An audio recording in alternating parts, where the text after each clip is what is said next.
Good afternoon all students. Class 7th English medium और Hindi medium दोनों में ही हमारी बुक चल रही है प्रेरणा पार्ट 1।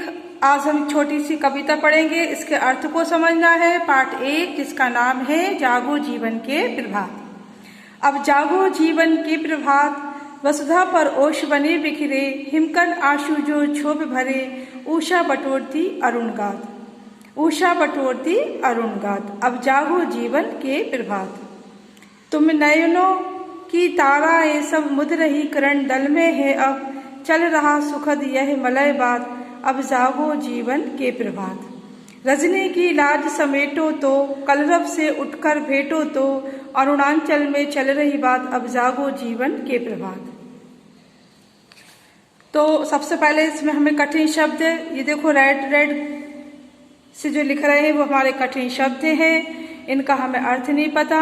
तो सबसे पहले हमें शब्दार्थ को समझना होगा, तभी हमें इस पाठ की कविता के अर्थ समझ में आएंगे कि इस पाठ में कवि क्या कहना चाहता है।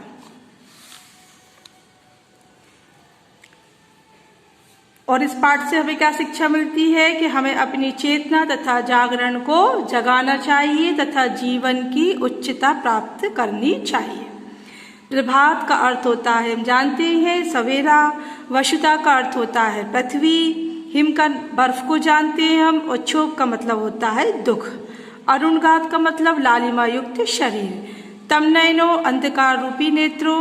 किरण दल का शब्दार्थ होता है किरणों का समूह। दल मीन्स समूह होता है और किरण मीन्स किरणों। मलयवात शीतल मंद एवं सुगंधित हवा।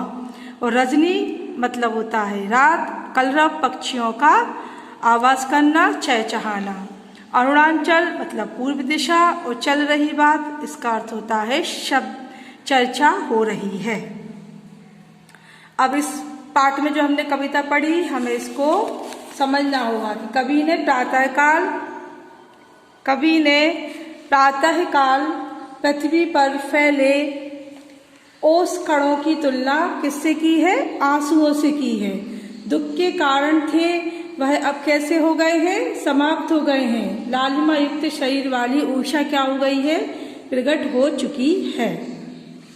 और इस कविता में हमें यह बताया है कि प्रभात होते ही पक्षियों का कलरव होने लगता है। उससे उठकर मिलो, उसका अभिनंदन करो।